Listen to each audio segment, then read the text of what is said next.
Ողջույն, գործարար ալիքի եթերում Mix Marketing-ն է։ Ես Գայանե Դաջունցն եմ։ Mix Marketing-ի եթերում մենք խոսում ենք մարքեթինգային նորությունների, մարքեթինգային միտումների, հետաքրքիր кейսերի, աշխատող գործիքների, գործիքակազմի մասին եւ հաղորդման շրջանակներում հյուրընկալելով մասնագետների, փորձագետների, ոլորտում հաջողած մարդկանց եւ այսօր ունենք մի շատ հետաքրքիր թեմա, խոսելու ենք հյուրընկալության, туриզմի, վաճառքների եւ մարքեթինգի մասին։ Հյուրընկալել եմ այսօր Holiday Inn հյուրանոցի վաճառքների եւ մարքեթինգի տնօրեն Էմմա Խաշմանյանին։ Ողջույն Էմմա։ Շատ ուրախ եմ, որ հյուրընկալվել ես ինձ։ Կարծում եմ մենք կունենանք բավականին հետաքրքիր զրույց, քանի որ սկսվել է տուրիստական սեզոնը եւ թե մարդիկ մեկնում են պատրաստվում են մեկնել տարբեր տեղ հանգստանալու, թե Հայաստանն է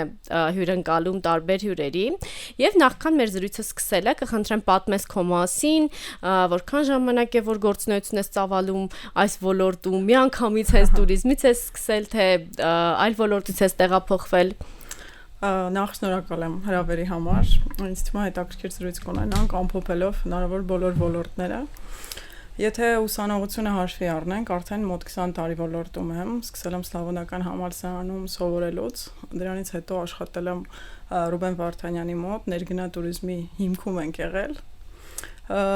Որոշ ժամանակ աշխատելուց հետո շատ մեծ հետաքրքրություն մոտս ստեղծվեց հյուրանոցային ոլորտի հանդեպ եւ արդեն ուղիղ 10 տարի է 2016 թվականից աշխատում եմ միջազգային հյուրանոցային ցանցերում։ Սկսել եմ վաճառքից ու մնացել եմ վաճառքի մեջ, որովհետև սա այն ոլորտն է, որը երբեք չի ձանձրացնում, ոչ մի օրդ նման չի նախորդ օրվան։ Ամեն օր, ինչպես մենք ենք ասում, կան նոր խարույկներ, որոնք պիտի հագցնենք։ Անընդհատ մարտահրավերներով լի, այո։ Կարիերաս սկսել եմ Մարիոտում, Մարիոտ ցանցում, հետո ստացել եմ աշխատանքի առաջարկ մեկնել եմ Սանկտ Պետերբուրգ, այնտեղ եմ աշխատել։ Քովիդի պատճառով туриզմը այնտեղ շատ արագ սպառեց իրեն, հետ վերադարձա Հայաստան, սկսեցի աշխատել Holiday Inn-ում, որը դեռ նոր էր բացվում ու pre-opening pool-ներ, այսինքն դեռ շինարարության մեջ էինք ու երևի ամենահետաքրքիր իմ կարիերայի փուլերից մեկն է եղել։ Աշխատել եմ Holiday Inn-ում, հետո աշխատել եմ Թուֆենկյան ցանցում, որպես ամբողջ ցանցի վաճառքի ու մարքեթինգի տնօրեն ու արդեն մոտ 2 տարի հետ եմ վերադարձել Holiday Inn։ Հրաշալի է։ Եթե մի բառով չէ, մի նախադասությամբ փորձես նկարագրես հյուրընկալության ոլորտը ներկայումս ինչպիսին կլինի այդ նկարագրությունը։ Հյուրընկալության ոլորտը Հայաստանում կտրուկ աճել է վերջին տարիներին, որովհետև եթե համեմատեմ սկզբի իմ փորձի հետ եւ հիմա մենք շատ ներկայացված ենք աշխարհին, ունենք մի շարք հյուրանոցային ցանցեր, իսկ հյուրանոցային ցանցերի ներկայացվածությունը շուկայում խոսում է այն մասին, որ երկիրը որպես տուրիստական ուղղություն զարգանում է։ Եթե 2000-ականներից ոնց որ սկսեմ էքսկուրսը, այն ժամանակ մեր թիրախային լսարանը միայն սփյուռքներ ու սփյուռքը անկախությունից հետո կարողանում էր գնալ-գալ, հասկանալ ինչի մասին է մեր երկիրը։ Մի շարք սփյուռքի ներկայացուցիչներ նույնիսկ սկսեցին ներդրումներ անել Հայաստանում։ Ջեյմս Թուֆենկյանը իրենցից մեկն է ու ինքը ստեղծեց առաջին հյուրանոցային ցանցը, Թուֆենկյան ցանցը, որը շատ էտալոնային էր այդ ժամանակի համար ու ինքը զարգ տվեց մնացած ցանցերի գալուն եւ զարգացմանը։ Հետո մենք ընդլայնվեցինք ու հասանելի դարձանք ռուսական շուկայի համար։ Շատ մեծ բում էր ռուսական շուկայի համար Հայաստան գալը, որովհետև ինչ որ կետում իրենք նույնիսկ սկսեցին իրենց ներքին անձնագրերով ճամփորդել, շատ հեշտացվեց գործը։ Հիմա, քանի որ շատ ներկայացված ենք նաև եվրոպական մի շարք երկրներում, ուղիղ թռիչքներ ունենք, այս պահի դրությամբ եվրոպական շուկան արթնացել է ու շատ ակտիվ է։ Եթե հակից Իսկ կերպարը եւ տուրիստի կերպարն է փոխվել այն մարդկանց, ովքեր որ գալիս են Հայաստան եւ ընդհանուր ոլորտը։ Մարդիկ այսօր ավելի շատ luxury, լյուքսի հետևից են գալիս, թե ավելի շատ կոմֆորտի, հարմարավետության։ գալիս գնում նաև ինչու ոչ թիրախային լսարանները ունենք, կան մարդիկ, որոնք լյուքսի հետևից են ճամփորդում, կան մարդիկ, որոնք ուսապարկերով գալիս բարձրանում են լեռներ, այսինքն այս պահին Հայաստանը կարողանում է բավարարել բոլոր նիշաները։ Ուղղակի լյուքս туриզմը դեռ այսպես ասած սերմնային փուլում է, որովհետև եթե անկեղծ խոսենք, ինչ ունի Հայաստանը առաջարկելու լյուքս туриստին, բացի օրինակ սննդային փորձառությունից, գաստրոնոմիկ տուրերից, քանի որ դեռ ինֆրաստրուկտուրան պատրաստ չէ լաքշուրի туриզմին, կարծում եմ մի քանի տարի կպահանջվի, որ միջազգային ակումբներ հայտնվեն այստեղ, օրինակ լյուքս բրենդեր հայտնվեն, այն ամենը ինչի պակասը այս պահին կա։ Լավ, գիտենք, որ սոցիալական մեդիան փոխել է, նորություն չի, տարիներ շարունակ փոխում է գրեթե բոլոր ոլորտները։ Այսօր սոցիալական մեդիային, եթե առաջարկում ենք սոցիալական մեդիան, Facebook-ը, Instagram-ը ինչպես են ազդել օրինակ հյուրընկալության ոլորտի վրա, հիմա ցանկանում եմ հարցնել AI-ը, արհեստական բանականությունը ինչպես է ազդել, տեսնում եք արդեն ինչ-որ փոփոխություններ, ազդեցություններ։ AI-ի ազդեցությունը առաջին հերթին իրենց վրա ցավոք սրտի զգում են տուրիստական ընկերությունները, որովհետև մարդկանց այն խումբը, որը նախկինում ինքնուրույն չէր կարողանում իր տուրերը կազմակերպել, միշտ դիմում էր տուրիստականներին, վստահ լինելով, որ իր համար ծրագիրը գծված է, տոմսերը գնված են։ Հիմա եթե մտնում եք ցանկացած AI tool, ChatGPT ու ասում եք ուզում եմ գնալ այսինչ երկիրը, ինքը գծի իմ համար մի հատ լավ տուր, ինքը կարող է ձեզ համար 3 օրյա տուր գծել, 7 օրյա տուր գծել, ամեն ինչ հյուրանոցներից սկսած, տուրերով ավարտված, այսինքն AI-ը ճիշտ ժամանակին հայտնվեց ճիշտ տեղում, հատկապես Z սերնդի համար, որովհետև այս սերունդը մեծացել է հեռախոսաձեռքին ու իրենց համար ցանկացած գործառույթ կապ ունի իրենց սմարթֆոնի հետ։ Դրա համար քիչ-քիչ ես կարծում եմ տուրիստականները անկում կապրեն ամբողջ աշխարհում։ Կմնան այն տուրիստականները, որոնք իրոք առաջարկում են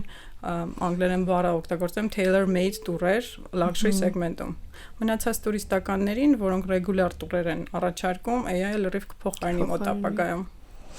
Իսկ տուրիստների վարքագծում վերջին տարիներին ինչ փոփոխություններ եք նկատում, արդյոք այդ վարքագիծը ինչ որ կերպ ուսումնասիրված է, կա ինչ որ հետազոտություններ կոնկրետ մտնող տուրիստի, գնացող տուրիստների վարքագիծը։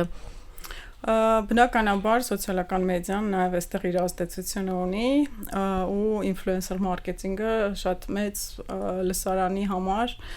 գործիք է։ Վարքագծում փոփոխությունը այն է, որ եթե առաջ օրինակ մարդիկ գնում էին ինչ-որ երկիր կամ տուրիստական ուղղություն տեսնելու պատմամշակութային կոթողներ, չգիտեմ, 7 հրաշալիքներից որևէ մեկը, հիմա ավելի շատ իրենք ճամփորդում են այն ուղղությունները, որտեղ գնում են իրանց սիրելի բլոգերները, կամ այն ուղղությունները, որոնք այս պահին շատ պոպուլար են, օրինակ product placement-ի տեսանկյունից, լավ օրինակ բերեմ, Փարիզը որպես քաղաք, կարելի ասել Z սերնդի համար լրիվ վերածնունդ ապրեց Էմիլին Փարիզում ֆիլմից հետո, որովհետև հիմա ամենաառաջին հորիզոնականում իրանց մոտ հենց այն տուրերն են, որոնք ցույց են տալիս, թե որ կետերով էր Էմիլին ճամփորդում, որ ռեստորաններն էր գնում եւ այլն, այսինքն մենք շատ կախված ենք այս թրենդերից ու туриզմը այն ոլորտներից է, որը թրենդերի միջոցով ստեղծում է ուղղություն։ Եվ ի վերջո տուրիստական որոշումները այսօր ավելի շատ էմոցիոնալ թե ռացիոնալ բնույթ են կրում։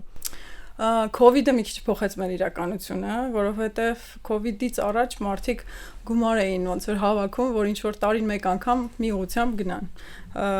Հոգեբանորեն ամեն ինչ փոխվեց, որովհետև իրենք հասկացան, որ գումարը ունեն հավաքած, բայց աշխարհը փակվեց, իրենք չհասցրեցին։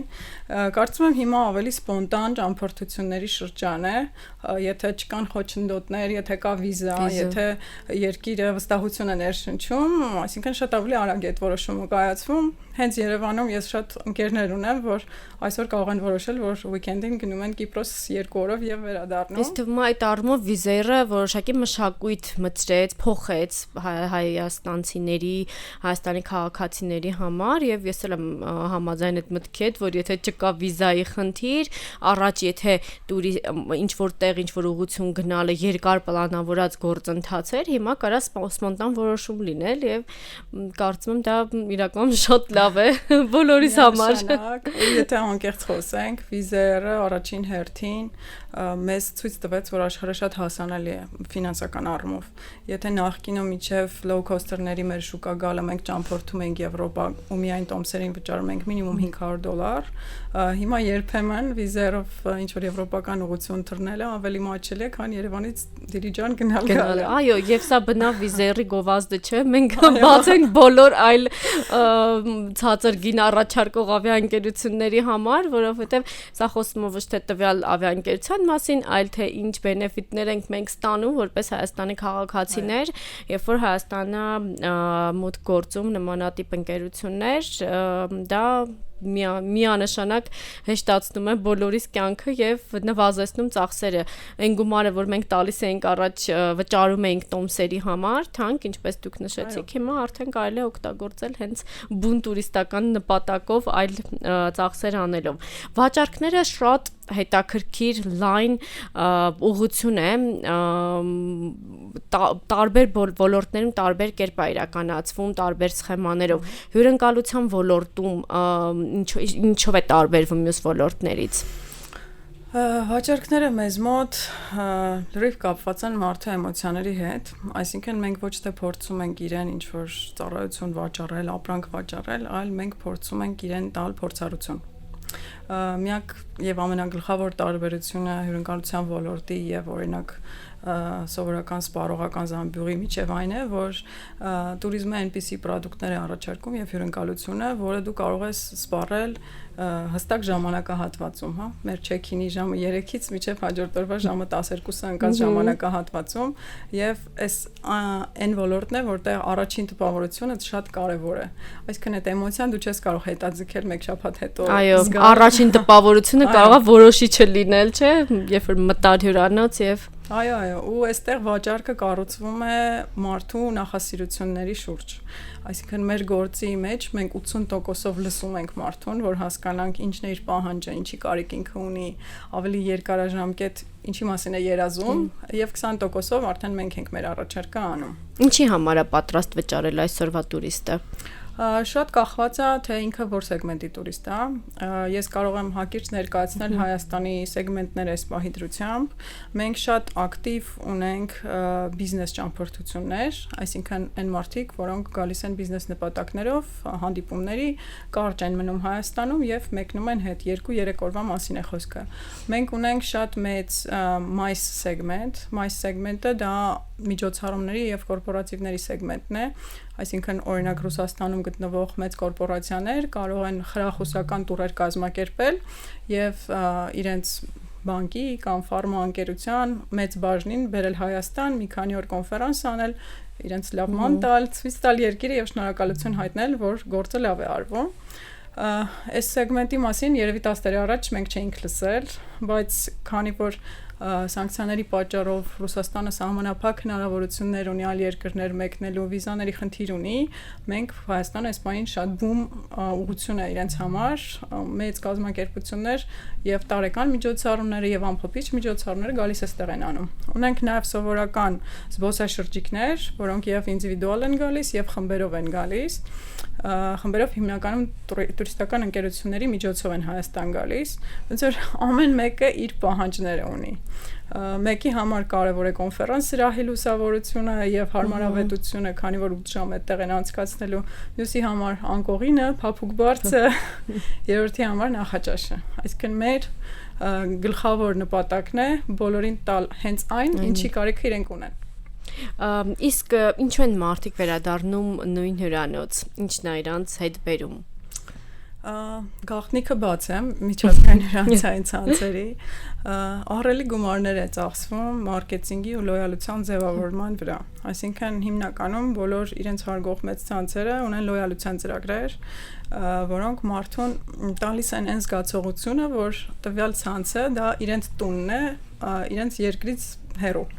Այսինքն օրինակ Marriott ցանցը բոլորս լավ գիտենք, Marriott-ը ձգտում է, որպեսզի ցանկացած երկրում, որտեղ որ դու մնում ես Marriott բրենդում, դու ունենաս նույն փորձառությունը։ Դու վստահ լինես, որ մատրասի հարմարավետությունը նույնն է, բարձերին է նույնն է, նախաճաշին դու համարյա նույն տեսականին ես ստանալու։ Նպատակը այն է, որ լոյալություն ստեղծես մարդուն տալով տան եւ ծանոթ լինելու զգացում։ Իսկ հյուրանոցային ոլորտում մարդիկ ավելի շատ մտապահում են պրոդուկտները, թե վերաբերմունքը։ Վերաբերմունքը միանշանակ, որովհետև ամեն ինչ կառուցվում է մարդ-մարդ հարաբերությունների շուրջ։ Ինչի եմ ես այս ոլորտը սիրում ու լինելով բնույթով ձանձրացող մարդ, 10 տարի արդեն այս ոլորտում եմ, որովհետև ինքը իմ տեսած ամենամարդակենտրոն ոլորտներից է։ Այսինքն դու ամեն ինչ անում ես, որ թե հոգեբանորեն, թե էմոցիոնալ աջակցես մարդուն, երբ որ ինքը իր սովորական բնակության վայրից հեռու է գտնվում։ Այստեղ շատ կարևոր է հասկանալ այդ պահին մարդուն ինչ կարող ես առաջարկել, կա մի տերմին respond to cues, երբ որ հասկանում ես հենց այս պահին ինչի կարիք ունի, օրինակ մայրա, երեխայա գիրկը, ծանր իրերեն եւ այլն, մեր նույնիսկ գործը չասեմ, մեր արդեն ամենօրյա կյանքն է, որ միանգամից նետվենք իրեն օգնելու, արձագանքենք, փորձենք իրեն իր կյանքը այստեղ հեշտացնենք եւ հիշարժան սարքենք։ Շատ հյուրեր ունենք, որ հյուրանոցի բացման օրվանից միշտ մեզ հետ են։ Արդեն ինչի են իրանք վերադառնում, որովհետև նախաճաշից սկսած խոհարարը արդեն գիտի ինքը ձվածեղը ինչ ձևով է սիրում։ Անհատական արդեն անհատականացված մոտեցում։ Reception-ը գիտի ինքը հարկերում որ հատվածում է ուզում սենյակ ունենա, ինչ տեսարանով, հեռու լինի, վերելակից, որ աղմուկ չլինի։ Այսինքն մենք իրեն վերաբերում ենք ոնց որ մեր ընտանիքի անդամին, փորձում ենք ամեն ինչ անենք, որ իր կյանքը գեղեցիկ ու հարմարավետ անցնի։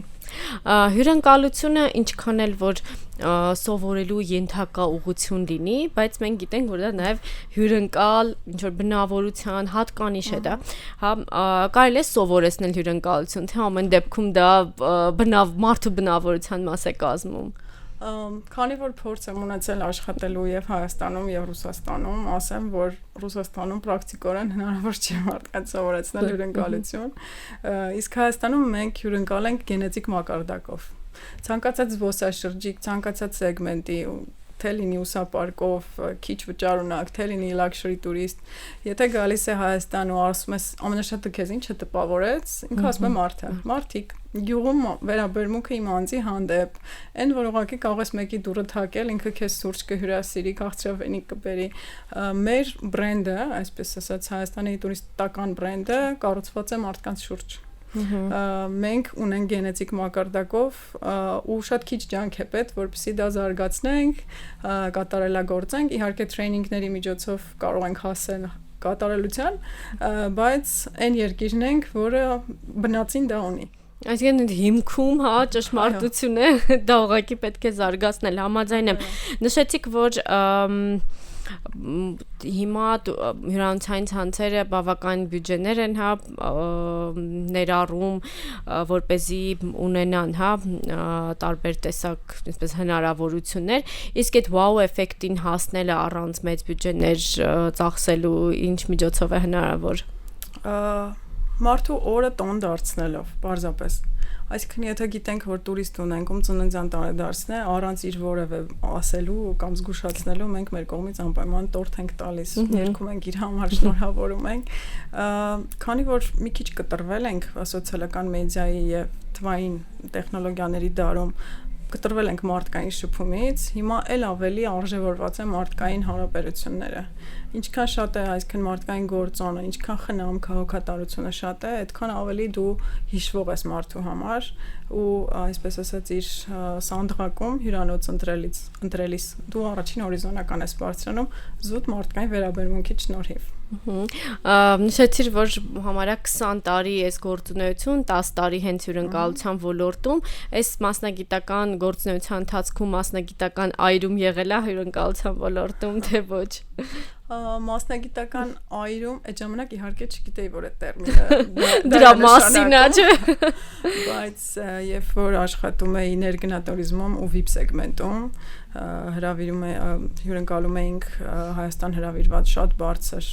մակարդակի պատվիրակություններ, մի շրջան եղավ մոտես, որ ես հասկացա, որ շաբաթվա 7 օրից 5 գիշերը ես անցկացնում եմ Զվարթնոց օդանավակայանում, որտեղ այդ ժամանակ բոլոր թռիչքները գիշերն էին Հայաստան ժամանում, ու եթե դա կարճաժամկետ է, մի շաբաթ կդիմանաս, բայց եթե մի քանի ամիս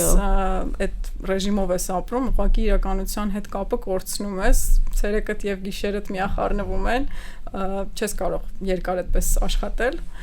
Երևի դա էր այն կետը, որ ես որոշեցի, որ նաեւ փորձեմ հյուրանոցային բլոգը, որովհետեւ միջև այդ թե ներգնայում գիդ էի աշխատել, թե տուրերի կազմակերպիչ էի աշխատել, ուղեկցող էի աշխատել VIP խմբերի,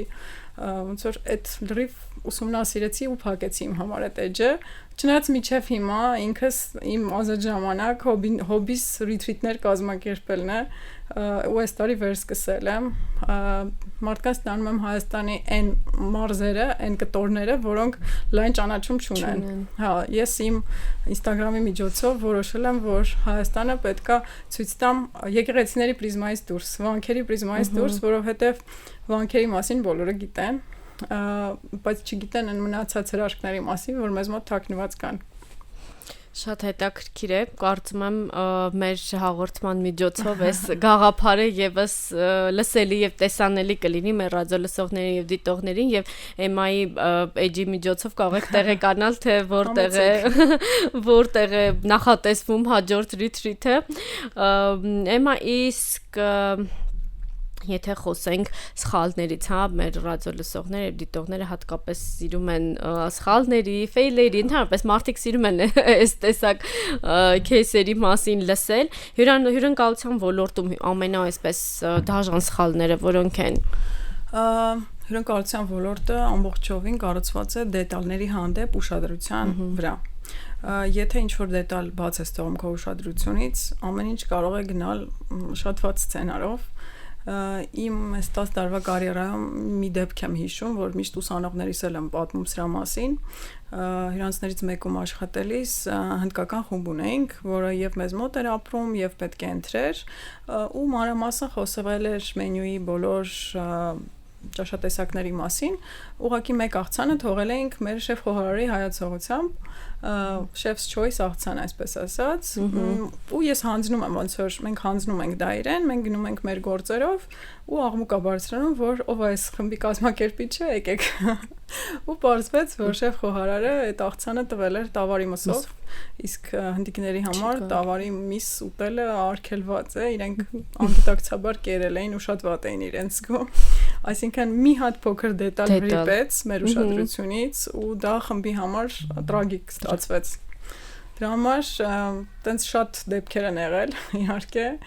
բայց ամեն ինչ եկել է նրանից, որ կամ ինֆորմացիան ճիշտ ժամանակին չի փոխանցվել, կամ ուղղակի դետալներին ուշադրություն չի դարձվել։ Ինչ-որ մի բան բաց է թողնվել, այո։ Դա սխալներից, իսկ միֆը հյուրընկալության ոլորտում ամենամեծ միֆերը որոնք են։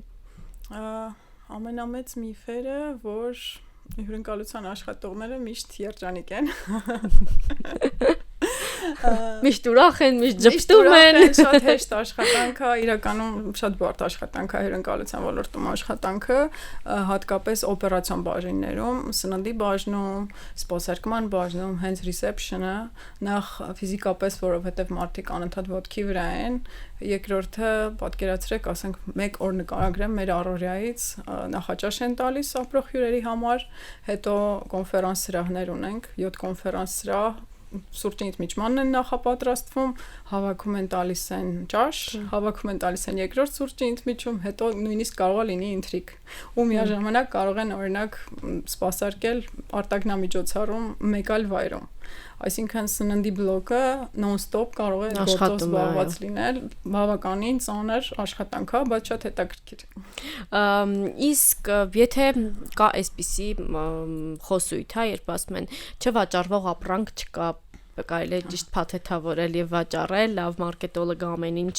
կարող է փրկել։ Հյուրընկալության ոլորտում լավ մարքեթինգը արդյոք կարող է փրկել միջին պրոդուկտը։ Փրկել բառը մի քիչ երևի ճիշտ չի մեր մասին։ Մարքեթինգը իհարկե ամեն ինչ կարող է հասցնել միջև տուրիստին, միջև սպառողին, բայց եթե մեկ անգամ օգտագործի ու չհավանի ու քո տված խոստումը, քո մարքեթինգի միջոցով տրված մեսեջը չբավարարի կամ սուտ լինի, իր սպասելիքներից ավելի ցածր լինի, երկրորդ անգամ չի գա։ Դրա համար մեր ոլորտում շատ կարևոր է, որ դու սիրես այն, ինչ վաճառում ես։ Այսինքն դու քո պրոդուկտը շատ լավ ճանաչես, իմանաս իր պատմությունը, իմանաս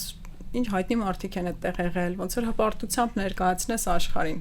Գլխավոր գրավականը լավ վաճառք անելու, որ դու սիրես այն, ինչ վաճառում ես ու տիրապետես նյութին։ Հավատաս, այո։ Տուրիզմի ապագան ավելի շատ տեխնոլոգիական է տեսնում, թե ավելի շատ մարդուն տուրիզմում։ Միքս երևի, որովհետև մենք արդեն չենք կարող խուսափել տեխնոլոգիաներից։ Կետը, այսպես ասած, անցել է։ Մենք լրիվ հիմա տրված ենք AI-ին, ոնց որ մյուս ոլորտները, այդպես էլ տուրիզմը, ցավոք սրտի ես նկատում եմ, որ օրինակ IT ոլորտում շատ կրճատումներ են հիմա տեղի ունենում, նույն AI-ի պատճառով։ Քիչ-քիչ ինձ թվում է տուրիզմում կգա մի պահ, որ որոշ աշխատանքի տիպեր եւս կանցնեն AI-ին, այսինքն այն աշխատանքները, որոնք շատ տեխնիկական են, կրեատիվի կարիք չունեն, մարդկային շփման կարիք չունեն, մեզ մոտ էլ վաղ թե ուշ կրճատումներ կլինեն, բայց մյուս կողմը, ոնց որ հակառակ կողմը, քանի որ շատ են տեխնոլոգիաները մեր կյանքում, մենք կտրվում ենք մարդկային շփումից, իսկ մարդիկ հիմա ձգտում են դրան։ Նույն ռիտրիտները, որ ասում եմ, մեր նպատակը այն է, որ մենք գնանք, հեռախոսները մի կողմ դնենք եւ ուղղակի 2 օր շփվենք իրար հետ։ Երգենք, չգիտեմ, սնունդ պատրաստենք, ուղղակի պատմենք մեր երազանքներից։ Քանի որ տուրիզմը լրիվ դրա մասին է, այսինքն մարդ շփում, մարդ նոր տարածքի շփում, այսինքն գնաս մի երկիր, որ հասկանաս այնտեղ մարդիկ ոնց են ապրում, դա չի սպառվի։ Social media-ում, սոցիալական մեդիայում մենք մի քանի տարի առաջ տեսնում էինք իդեալականացված բովանդակություն, իդեալական կոնտենտներ, հիմա դա արդեն թրենդային չի, այսպես ասած, կարծում կհամաձայնես, հյուրընկալության ոլորտում ամեն դեպքում իդեալական բովանդակությունն է ողջունվում, թե իրական փորձառությունները։ Մեր ոլորտում ողջունվում է authentic content-ը։ Այսինքն դու ներկայացնես աշխարհին այն, ինչ իրականում դու կաս։ Եթե դու մի երկիր ես, որը ծով չունի, չես կարող ծովային հանգիստ գովազդել, էլի։ Դրա համար ես շատ ուրախ եմ, որ այդ թրենդը եկավ, որ մարդիկ բոլորը նույն տեսակի պրոֆիլներ այլևս չունեն ու իրական կյանքն են ցույց տալիս։ Կարծում եմ սա նաև իմ մտքի շարունակությունն է, որ մենք թվային դարում եկանք ավելի իրական արժեքների դաշտ, իրական մարդկային, ցույց ենք տալիս մեր թույլ կողմերը, ցույց ենք տալիս, որ մենք բոլորս մարդ ենք, որ ամեն ինչ իդեալական չի վերջո։ Մենք ռոբոտ չենք, մենք ունենք էմոցիաներ, մենք ունենում ենք թուլության պահեր, ունենում ենք այրումներ, հուզական, շատ լավ է, որ եկել ենք դրան, ու տուրիզմում եւ հյուրընկալությունում պետք է իրականում ցույց տանք այն, ինչ մեզնից ներկայացնում ենք։ Ոչ մի ավել խոստում, ոչ մի ավել իրականությանը չհամապատասխանող գովազդ, դրա համար բոլոր այն հյուրանոցները, որոնք իրոք ցույց են տալիս գեղեցիկ ձևավորմամբ, կարող եմ ճիշտ լույսով, այն ինչ ունեն, իրենք հաջողում են։ Հիմա ես կտամ կարճ հարցեր, փորձենք ընտրել ուղղակի տարբերակները, հա, հյուրընկալության, տուրիզմի, մարքեթինգի, վաճառքների մասին։ Առավոտյան թռիչքների, թե գիշերային թռիչքների կողմնակից է Էման։ Գործողում, թե հանգիստ։ Երկուսն էլ կախված ինչ նպատակով է։ Երկուսը մեկում կարելի է համատեղել։ Չստացվում, հա, բայց երկուսն էլ սիրում եմ։ Շքեղություն, թե հարմարավետություն։ Հարմարավետություն։ Վաճառքը թվերի, թե մարդկանց հոգեբանության մասին է։ Միանշանակ մարդկանց մասին է։ Հաճախորդներին պահել, թե նոր հաճախորդներ բերել։ Այստեղ կարճ չեմ կարող պատասխանել։ Մեկը պետք է ընտրենք։ Մեր աշխատանքը եղած հաճախորդներին պահելու եւ նորերին ներգրավելու մասին, այսինքն 50-50։ Վաճառքներ հեռախոսով, թե վաճառքներ face to face, դեմ առ դեմ։ Միանշանակ։ Սպոնտան ճամփորդություններ, թե ամիսներով պլանավորված։ Էլ չի ստացվում ամիսներով պլանավորված, որտեղ մեկ էլ տեսար պատերազմը սկսվում տարածաշրջանում սպոնտան։ Հյուրանոցային ոլորտում ինտուիցիա, թե անալիտիկա, թվեր, դատա։ 50-50, երկուսն էլ։ Լավ ղեկավարը խիստ է, թե մոտիվացնող։ Եվ խիստ է, եւ մոտիվացիա։ Ես մոտիվացնող բառը չեմ սիրում ամեն դեպքում։ Աշխատանք սիրելի թիմով, թե բարձր աշխատավարձով։ Սիրելի թիմով։ Փոքր դետալներ, թե մեծ վաու էֆեկտներ։ փոքր դետալները բերում են մեծ վաու-էֆեկտների։ Անչափ շնորհակալ եմ, Էմմա։ Ես էլ։ Կարծում եմ մենք շատ հետաքրքիր զրույց ունեցանք։ Խոսեցինք ոչ միայն հյուրանոցների, վաճառքների ու մարքեթինգի մասին, այլ խոսեցինք ամենակարևորի՝ մարդկանց մասին, որովհետև հյուրընկալությունը, ինչպես դու նշեցիր, միշտ առաջնահերթ մարդկանց մասին է։ Շնորհակալություն եմ նորից հայտնում։ Իսկ մենք կհանդիպենք հաջորդ շաբաթ։ Տեսություն։ Տեսություն։